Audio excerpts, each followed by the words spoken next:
लोकसभा में कल तो आज राज्यसभा में इस पर मोहर लगने ही वाली है।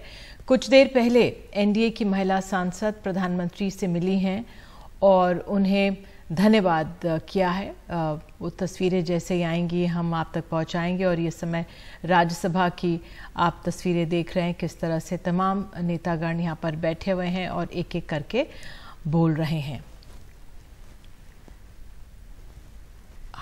और आज क्या कुछ कहा है नेताओं ने, जिस तरह से कल लोकसभा में इसे पारित कर दिया गया। तो ओबीसी आरक्षण की मांग या जिस तरह से डीलिमिटेशन सेंसस की बात सामने आ रही है कि क्यों इसको लेकर आया गया है, तो ये तमाम सवाल बने हुए हैं जो विपक्ष सरकार से कर रहा है। लेकिन आज इस बिल पर मुहर लगी जाएगी। बहरहाल हमारे साथ वृंदा करात हैं, वाम दल की प्रमुख नेत्री हैं। और जब राज्यसभा में पहले पारित हुआ था तो मैम उस समय बहुत सक्रिय राजनीति में थी, अभी भी हैं। वो तस्वीरें भी हम आपको लगातार दिखाते रहेंगे स्क्रीन पर। वृंदा जी, बहुत पहला सवाल मेरा यही है कि 27 सालों के लंबे इंतजार के बाद महिला आरक्षण पास हो रहा है। हमारी महिला नेताओं ने इसके लिए बहुत मेहनत की और आज वो मुकाम हासिल हो रहा है।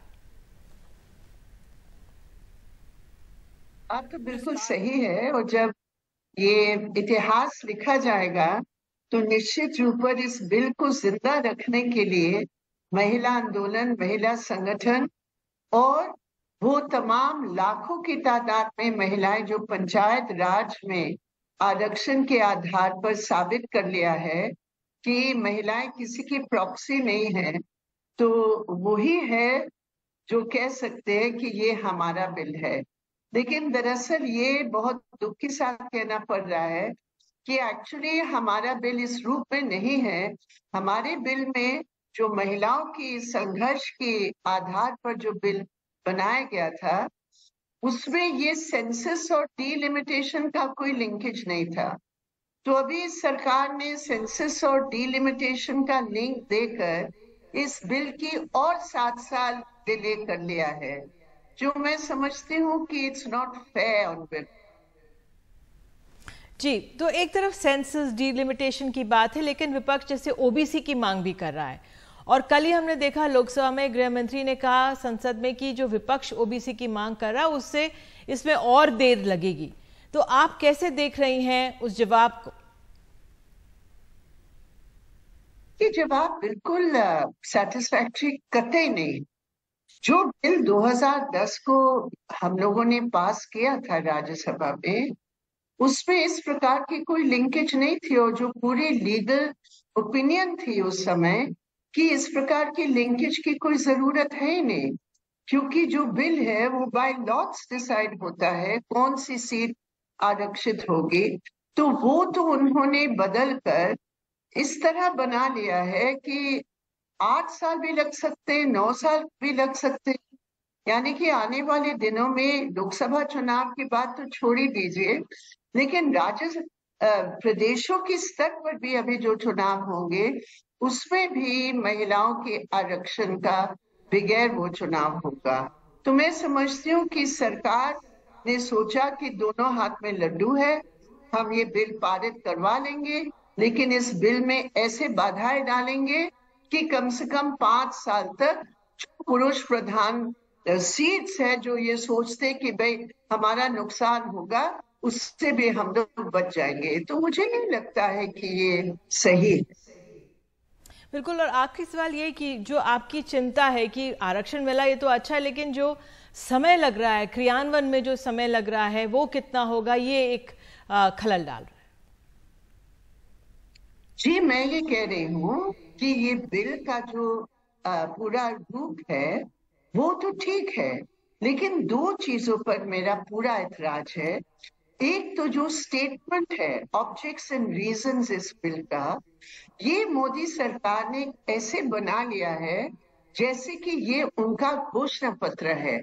अब आप बताइए, महिला आरक्षण बिल से टॉयलेट्स बनाना, गैस सिलेंडर देना, उसका क्या मतलब है? ये इतिहास लिखना चाहिए था ना, महिलाओं की संघर्षों की, महिला संगठनों की बिल्कुल लगातार संघर्षों की। जनवाद ये महिलाओं के लिए नहीं, ये जनवाद के लिए है, ये जनवादी प्रणाली को मजबूत करने के लिए है। आपने तो ऐसे बना लिया, आपकी बड़ी दयालु वो है कि भाई वंदन, ये क्या है वंदन शब्द, ये क्या है कि हमें वंदन की बात नहीं कर रहे हैं। हम जनवादी प्रणाली को मजबूत करने के लिए महिलाओं का बराबरी का हिस्सेदारी फैसले लेने वाले संस्थानों में होना चाहिए, इसलिए है। ये वंदन का कोई मतलब ही नहीं है यहाँ। वंदन का मतलब तब था जब फीमेल रेसलर्स सड़कों पर थे और आप पुलिस के दिए उनको पीट रहे थे, तब वंदन की जरूरत थी। यहाँ तो वंदन की जरूरत नहीं है, यहाँ तो अधिकार को स्वीकार करने की जरूरत है। तो बिल का जो ऑब्जेक्ट्स एंड रीजंस है, इससे मैं सहमत बिल्कुल नहीं हूँ। दूसरी बात है, ये सेंसस और डीलिमिटेशन एक छोटी बात नहीं है, ये बहुत बड़ा बाधा है।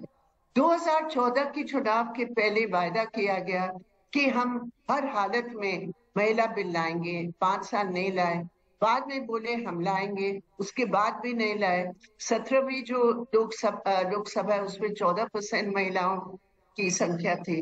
अब जो अगले साल चुनाव होंगे उससे बहुत ज्यादा या कम नहीं होगा, बराबर वही रहेगा। सो मेरा पॉइंट है, इट्स नॉट फेयर।